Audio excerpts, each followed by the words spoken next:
Looking for a security camera? There are quite a few reviews on the Arlo. I've installed several different types of security cameras from high-end to consumer. Arlo has become popular, but it has some pros and cons. I can tell you, it's the easiest I've ever set up by far. Let's check it out. Let's go.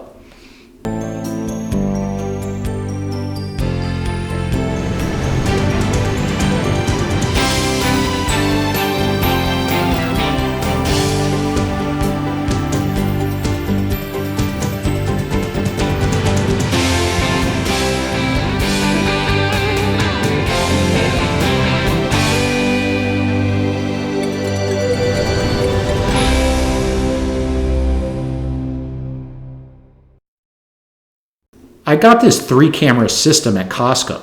This is the Arlo Pro 3, which will do up to 2K video. Let's see what this comes with.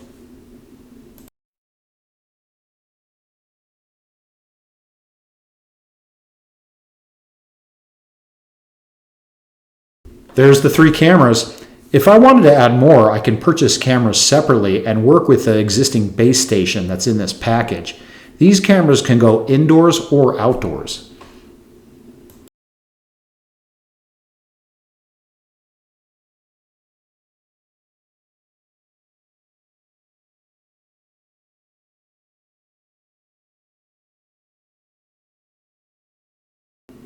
Some mounting screws,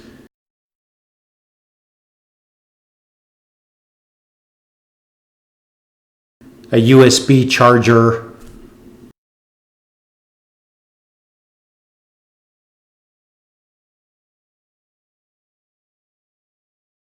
one charging cable. It's a proprietary cable, so I have to charge these one at a time, which is a bit of a pain.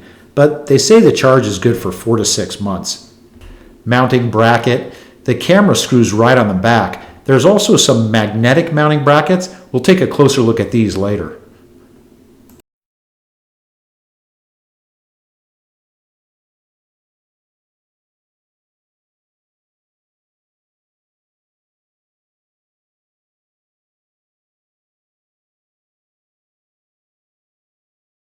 And the base station.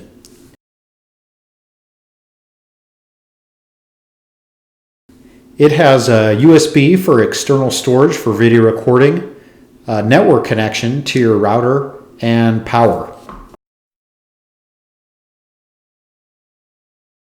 What else? A network cable and power for the base station, and very simple directions.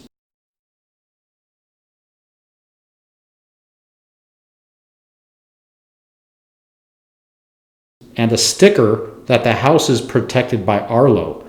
I'm sure this will scare people away. Get out of here. Hey, I almost forgot. Just a reminder, if this is helpful, give me a thumbs up and help out the channel and subscribe. So, the strange thing is, there are 4 screw-in mounts and 2 magnet mounts, but 3 cameras. Hey Arlo, how about giving people 3 and 3? What is your marketing department from the hot dog bun industry? The number of buns never match the number of hot dogs. You gotta buy more buns. What do you do with the extras? Anyway, the magnet mount is pretty nice and strong.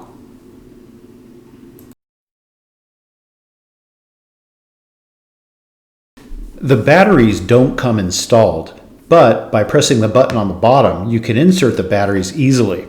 They seem to be pre-configured at roughly 40% battery life. The thing is you don't have to take the batteries out again to charge them.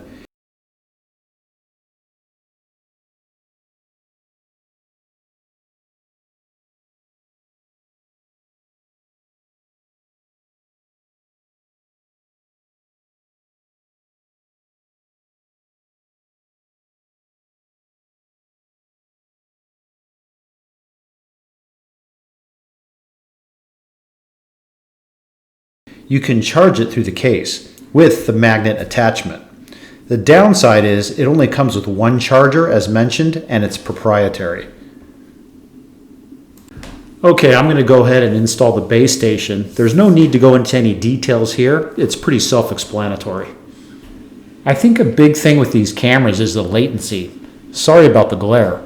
I'll put my hand in front of the camera and look how long it takes to show up on the phone. I would guess almost about 2 seconds. For the mounting magnet, it's real easy, just one screw and the magnet slides and locks right in.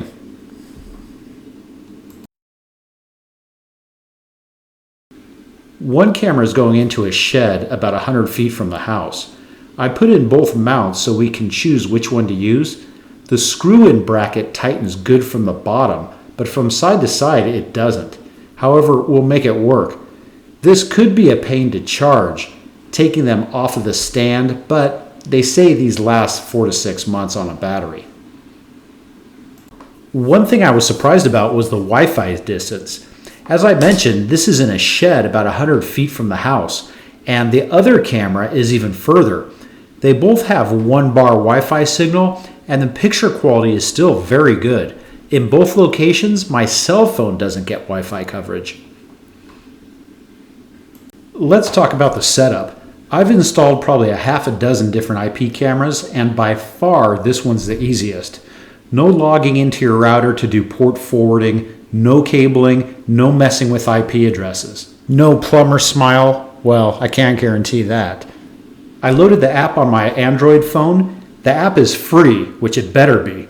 The app walked me through the setup, plain and simple.